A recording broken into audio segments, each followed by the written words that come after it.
So in this tutorial, we'll be talking about the last kingdom, that is the kingdom Animalia.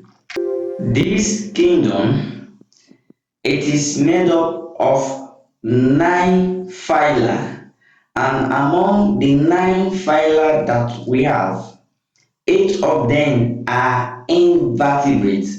That means they do not have a backbone. Only one that is vertebrate, that is the phylum Chordata. Now let's start to talk about these phyla. Number one is the phylum Porifera. These phylum Porifera, they are referred to as sponges, and these are the characteristics of the organisms under the phylum Porifera. Number one, they are multicellular aquatic animals. That means they are made up of many cells, and aquatic means they are living in water. So they are made up of many cells, but they do not have true tissues and organs. These cells that they are having, the cells are functioning independently. As we say, tissues are a group of cells working together to perform specific function. So these cells here, even though they are multicellular, but they are functioning independently, not working together to perform specific function. And number two, based on what we have on the slide, they are mostly asymmetrical. When we talk about symmetry, we are talking about an imaginary plane that can divide an organism into two equal halves. So these organisms here, they are asymmetrical. That means there is no means that you can divide them into two equal halves. Although some are bilaterally symmetrical. And they have pores which we call ostia. The singular form is ostion, and osculum. The plural form of osculum is oscula for water circulation. Water will enter through the pores we call ostia, and they will exit through the osculum. For example, what we have here on this slide, we have ostion. These are pores that are found on the body of this sponge here, and it has an exit way here which we call the osculum. These organisms, they are mainly sexile at adult stage. That means they are standing at one position, just like plants. They can only move by means of growth. And the last one, they experience what we call theta feeding. That means they are theta feeders. That means they filter the water, trap the food particle in order to consume it using a specialized structure that we call choanocytes. Next is the phylum Cnidaria.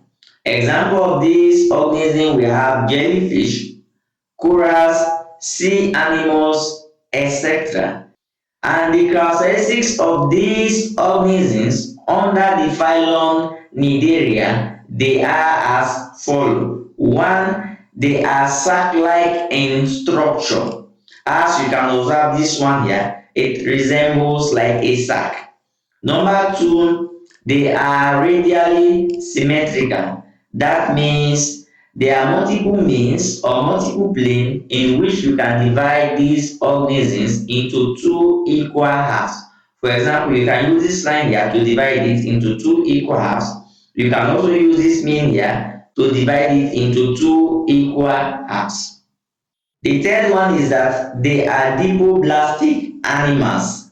Dipoblastic animals, these are animals that have two body layers. The ectoderm, the layer that is outside, and the endoderm, the layer that is inside. Also, they have specialized stingy cells which we call the needle site. And this needle site, it is having what we call nematocysts, which they can use to trap their food in order to consume it. And they exhibit two body forms, which is the polyp and the medusa. This body structure here, this one is the polyp and this one is the medusa. The medusa is the larval stage of these organisms, and the medusa most often it is found floating in the water.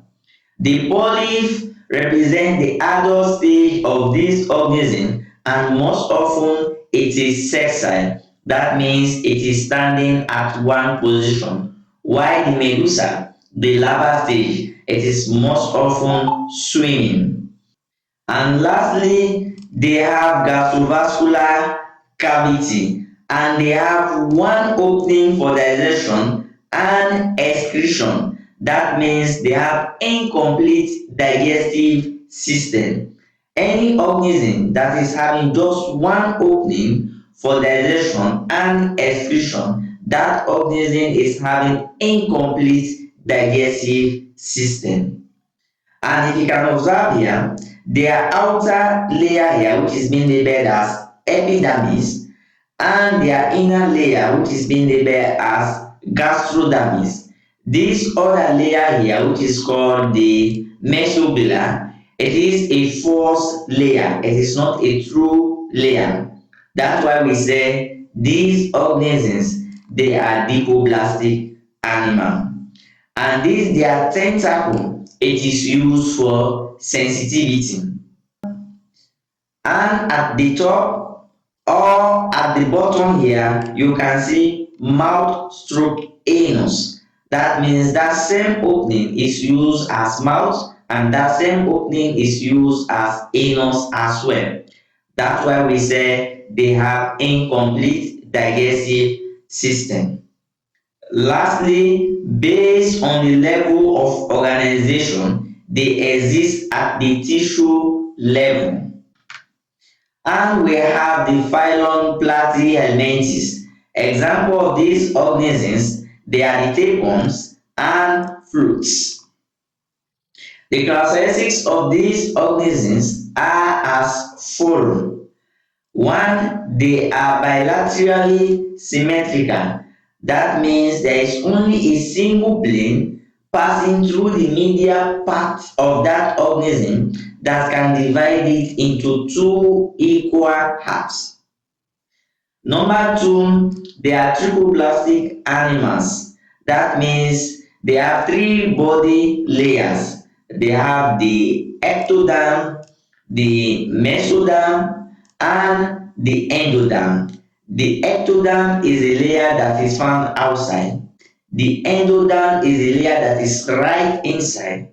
And the layer in between the ectoderm and the endoderm is what we call the mesoderm. Thirdly, they are acoelomates. When we talk about coelomates, it means body cavity. So if we say they are acoelomate, A means not, that means they do not have a body cavity. And they have a simple nervous system with a pair of nerve cords. Also, these organisms, they are unsegmented. Although from the diagram you can observe they are segmented, but in real form they are not segmented. This one is just a pseudo segmentation. Pseudo means false. That means it is a false segmentation. In real form they are not segmented. And they have a mouth and a excretory organ called phylum cells. So if you are being asked to give the name of the excretory organ of a tapeworm, the answer is phylum cells. And lastly, these organisms, they are mostly hermaphrodites. That means they have both male and female reproductive organs in one organism. That means that one organism or a single organism is having both the male and the female part. Now let's talk about tapeworm because sometimes questions are being drawn on tapeworm specifically. The tapeworm is having a head that we call scolex. This scolex is the head of the tapeworm. The scolex is having three parts. It is having the rostrum, hooks, and suckers, just like the one we have here in this diagram. The suckers, they are used for attachment to the intestinal wall of the host. After the scolex, the next part just after the scolex, it is the neck. The neck is responsible for producing new proglottids. We have three types of proglottids. We have the immature, we have the mature, and we have the gravid. The immature, they are the newly formed segments with undeveloped reproductive organs. While the mature proglottids, these are the ones with fully developed reproductive organs for self-fertilization or cross-fertilization. And the gravid proglottids, these are proglottids that carry fertilized eggs and they detach from the main body part or from the main segment. They are being passed out with feces for further transmission. Next on our slide is nutrition about tapeworms. The tapeworms, they are endoparasites. That means they live inside the body of their host. Parasites, these are organisms that cause disease in another organism. So for them, they rely on their host for nourishment. That means they have their food from the host. They even have shelter from their host. They lack a digestive system. These parasites, they are already absorbing nutrients from the host. They are already absorbing food that have already been digested. So for them, they don't need a digestive system because the food that they are taking in, it has been digested. And this tapeworm, they use almost their whole body parts for absorption of nutrients from their host. And next is their habitat. The tapeworm, they are having two hosts. They are having the primary host. The primary host is the host in which the organism sexually matured, and it is the host in which fertilization occurs. So the primary host of the tapeworm, it is the intestine of humans and other ruminants. And the intermediate hosts are in pigs or cattle. Tapeworms that have their intermediate hosts as pigs, they are called Taenia solium, and those that have their intermediate host as cattle, they are called Taenia saginata. And in terms of their transmission, that means how they move from one infected somebody to another. These tapeworm, they are being ingested in an undercooked meat. So when you don't properly cook your meat, these tapeworm, they are found in that meat. They can survive, and when they get into that person through oral means, that means through the mouth, the eggs of this tapeworm, they can hatch and develop into an adult tapeworm. Now let's talk about the other phylum Nematoda, which refers to as the roundworms. These roundworms, they are bilaterally symmetrical. That means there is only a single line passing through the medial part of the organism that can divide the organism into two equal halves. And they are triple blasted. That means they have three body layers: ectoderm, mesoderm, and endoderm. And they are pseudo-coelomates. Coelomate is talking about body cavity. Pseudo means false. That means they have false body cavity. They have complete digestive system. That means they have a separate part as mouth and they have other part as anus. That means they are not using one part as mouth and anus like we have in Cnidaria. Also, they have unsegmented body. That means their body is not segmented. Like we have in arthropod, their body is segmented. We have the head, the thorax, and the abdomen in some species. And their body is cylindrical in shape. And this their body is covered with tough corticum because they are endoparasites. When they are inside their host, if they don't have this tough corticum, they will be digested just like food.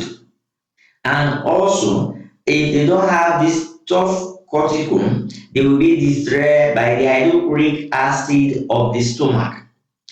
And they have only longitudinal muscles which allow side to side movement. They have no circular muscles in them, and they have different sexes. That means they have male and female as the case may be. In here we don't have single organism having the male and the female parts together. Next is the phylum and leader. Example of these organisms, they are the earthworms and leeches. These organisms, they are bilaterally symmetrical. Also, they are triploblastic and they are eucoelomate. That means they have true body cavity. U means true. Coelomate is talking about body cavity. They have segmented body. In fact, they are referred to as the segmented worms. Also, they have closed circulatory system. That means the blood is enclosed within a blood vessel. And these organisms, they are mostly aquatic organisms like we have in leeches. Leeches are aquatic which few on land. They have two openings, that is the mouth opening and the anus opening. Organisms that have mouth and anus as separate parts, we say they have complete digestive system. But those that have mouth and anus as one part, they have incomplete digestive system. And they are hermaphrodites. That means one organism is having both the male and female reproductive parts. They possess clitellum as their reproductive structure, as we can have it here on this diagram here. I don't know if I cover it. This is the clitellum. Example of these organisms, just like I mentioned before, we have earthworms and we have leeches. Addition to the two I mentioned before, we have ragworms. Next is the phylum mollusca. Under the phylum Mollusca, we have example of organisms like snails, clams, and octopus. These organisms, they are bilaterally symmetrical. Their body is divided into three parts: the head, foot, and they have the visceral mass. So this is their head, this is their foot, and this whole part here is what we call the visceral mass. Most of them have a calcium carbonate shell except the cephalopods like octopus. And also they have a radula, a tongue-like structure which they use for feeding. Also, they have open circulatory system. That means the blood is not enclosed within the blood vessel, except cephalopods again. which have a closed circulatory system. That means the blood is enclosed within a blood vessel. And they have tentacle. This is their tentacle. They have two pairs which they use for sensitivity. Example of these organisms again, we have the land snail, we have the scallops that have shell, and we have the slug, we have octopus that they do not have shell. And we have another phylum we call phylum echinodermata. Example of these organisms, they are the starfish, sea urchins. Organisms under this phylum Echinodermata, they have the following characteristics. One, the adults are radially symmetrical, but the larvae are bilaterally symmetrical. Radially symmetrical, it means you can use more than one plane in order to divide these organisms into two equal halves. For example, we can use this line here to divide it into two equal halves. We can also divide it using this way into two equal halves. We can also use this way to divide it into two equal halves. But the larva is bilaterally symmetrical. That means there is only one way in which you can divide them into two equal halves.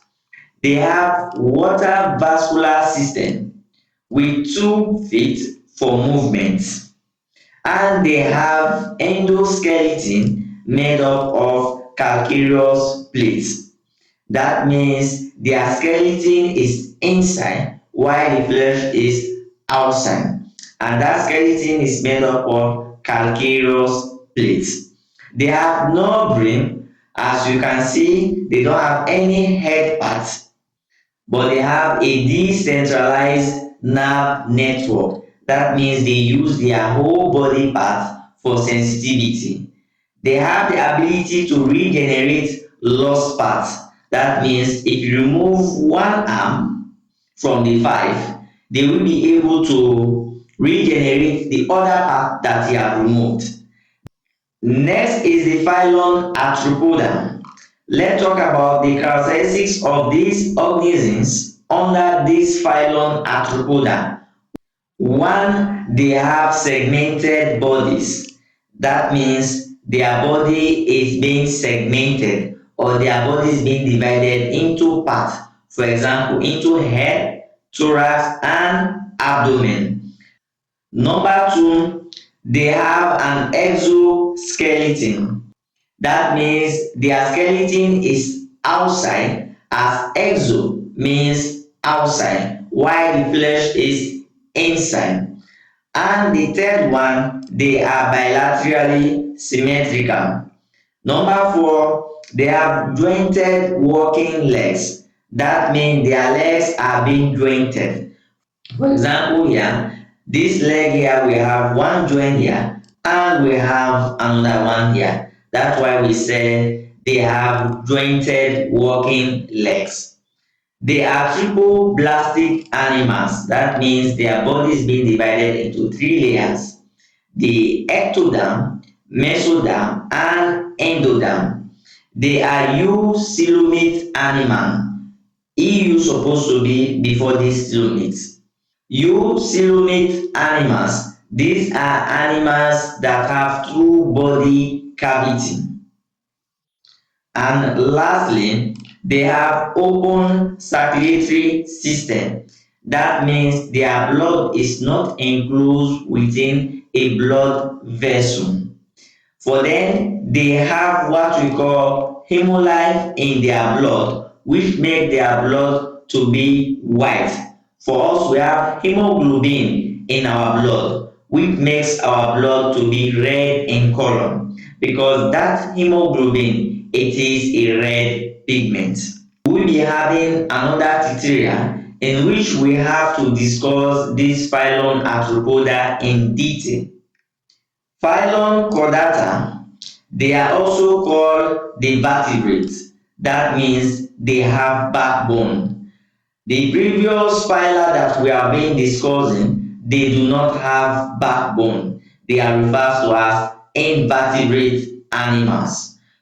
Example of these organisms include fish, amphibians, reptiles, birds, and mammals. So let's talk about characteristics of these organisms. One, they are bilaterally symmetrical. That means there is only one means in which you can pass a plane passing through the medial part of that organism, which can divide it into two equal halves. The last four characteristics below here, they are the hallmark characteristics of the phylum Chordatum. Number one, presence of a notochord. So this notochord, which is a flexible rod-like structure, it is present at some stage of their life cycle. In some of them, this notochord develop into the vertebral column, that is the backbone. Secondly, they have a dorsal hollow nerve cord. This dorsal hollow nerve cord, it is what develop into brain and spinal cord. Also, they have pharyngeal slit. These pharyngeal slits present in embryos, it may develop into gills or other structure like the throat. And lastly, they have post-anal tail. The tail is an extended part beyond the anus opening. So any part you see beyond the anus opening, that is the tail. Even humans, we have tail, although it is very small.